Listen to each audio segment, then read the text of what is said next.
Welcome back to GMFB. We are thrilled now to have the 2022 NFL Coach of the Year, the head coach of the New York Giants, and a friend of the show, Mr. Brian Daboll. Welcome. That's it, Dabes. What's up, Dabes? How we doing? Thanks for having me, guys. Appreciate it. We're happy to have you. Thrilled to have you. And just thrilled to look at you. You look great. You're tan. There's like half of you that's missing. You look awesome. How do you feel? Yeah, I feel great. That's what happens when you drop some pounds and you look at the BMI chart, and mine was off the chart. Okay. So I just had to get it back to where it says overweight. Is that right? That's kind of where I'm sitting at overweight right now. But yeah, feel good. Had a good camp and look forward to today. I know you. You're a guy who wants to talk about football. Let's talk about the quarterbacks. Let's talk about it. The last thing you want is focus on your physical appearance. Yes. And yet, it is so inspiring, and it motivates all of us when we see what you showed up to at camp this year. How are you handling all the talk about you personally and your looks? Yeah, I disregard that because I know it's going to go up pretty quickly. Are you already resigning to that fact? Do you think during the season? Yeah, I have. We're on a steady climb since the start of training camp. Yeah, but this weather helps to keep it down. You sweat it out. But our focus is on our team and trying to get better and. Had to get some new clothes, but save the old ones. You know what you do? You save the big ones. You know, this is what's crazy about this is Dan Campbell, after yesterday's practice, of all practices, he's asked about your appearance and your weight, and Dan's like, that's Dave's, man. He's up, he's down, he's up, he's down. And, like, he called you a chameleon, like, whatever the circumstances is you fit to. But I also think that's relatable to fans. It's like we have, like, heavy season and light season. You get it. Yeah. And, lately it's been heavy season. But DC's great. We worked together at Miami. Got a lot of good stories on him as well. You did a great impression of him, by the way. It's not bad. No, solid impression. But, yeah, that's just the way it goes. Let me ask you football stuff, because yesterday, the stuff that the local media from New York was talking about was like most spirited practice in 10 years. You had Strahan, Victor Cruz, Phil Simms here, and like here comes this Lions team that went to the NFC Championship a year ago, coming in as the hunted, and the Giants were like, you're not walking into our building and pushing us around. Like, you have to love, even if there are fights, you have to love that your team came ready to play. Yeah, and that's why we practice against Detroit. One of my appreciation for Dan and how he runs things and their team ultimately. But it was a competitive, spirited practice. We got to clean up a few things here, technique-wise, clean up some stuff on the scuffles. We don't want a bunch of those, but definitely got a lot of good work out of it yesterday and looking to do the same today. You see the scuffles in every camp. You do not often see a guy in a red jersey flying into the scuffle to shove a guy who's entangled up with his teammate. You don't want to see Daniel Jones get hurt. You don't want to see him do that.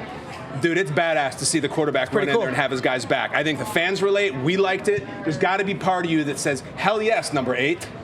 Yeah, he got in there and, there was a little scuffle with the lineman going on, and I didn't exactly see what happened after that. And he's sitting over the side, and I said, what you going to do in that pile? What are you honestly going to do? He said, I got my guys back. I said, all right, just make sure your ass don't get hurt. So, yeah, I think the guys have a lot of respect for him. They always have, the way he approaches things, but it's definitely something cool for the linemen and for the defensive guys to see with their quarterback. Remember in Major League where Wesley Snipes makes the basket catch and the manager goes, nice catch, Hayes, don't ever bleep and do it again. Absolutely. It's got to be movie. you. Great Coach movie. Lou Brown. Yeah, exactly. I love it. Outstanding movie. Hey, going back to this Hard Knocks thing, at the Combine, the night before the wide receivers work out, this is before we see any of them, you're talking to your fellow coaches and scouts and being like, I was up all night watching Malik Nabers tape. I love this guy. That's so great. Then at the second point, it's like, do you see Nabers? And then in the final episode, you're like, I spoke to Coach Saban. He said 2 players are guys that just terrorized him. Brock Bowers at Georgia and Nabers at LSU. It felt like wire to wire. Nabers was your guy. You had an eye on him. Now you got him in the building. Talk about your love for him in the pre-draft process and what you've seen now that he's here.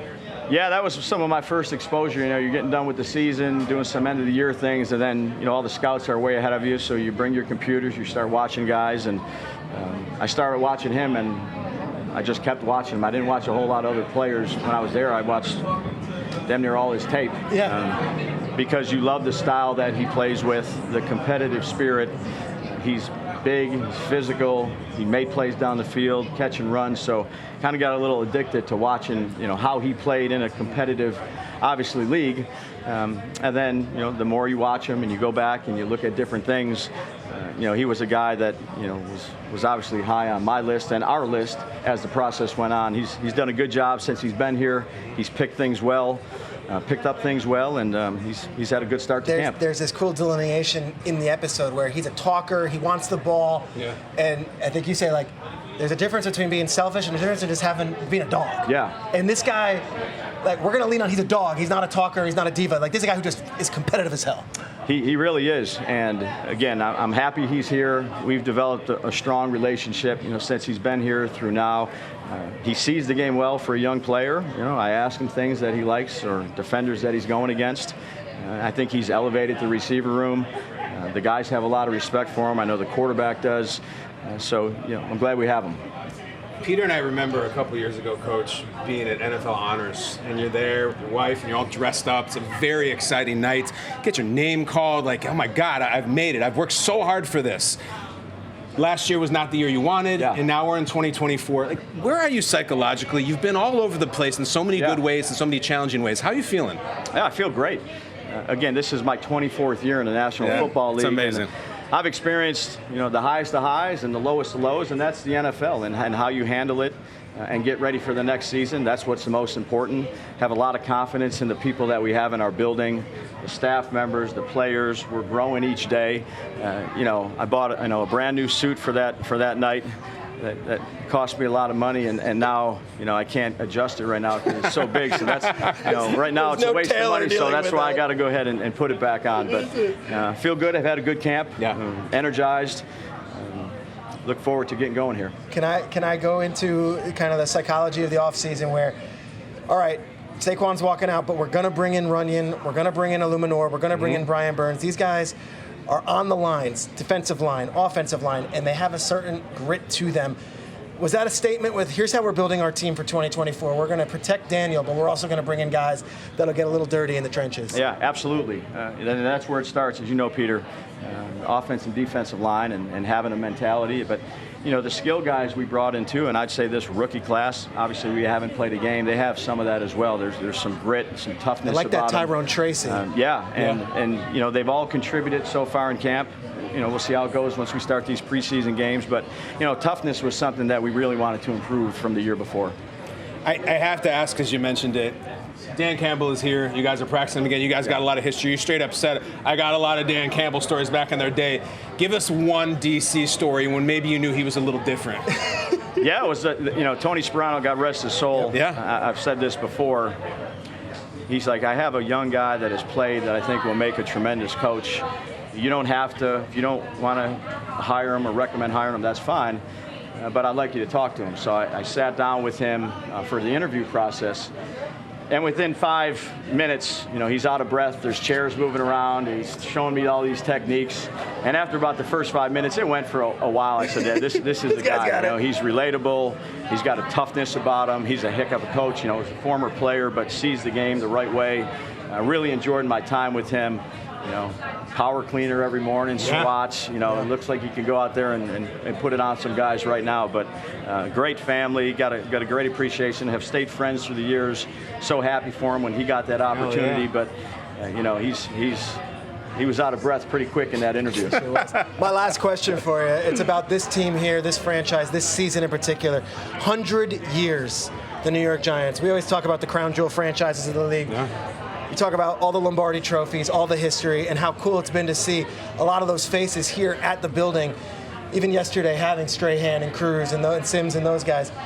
Does it feel like this is a special season from your cockpit? Like you're looking at it, do you know the overall significance, knowing what this means to this franchise and to these fans? Yeah, I certainly respect that.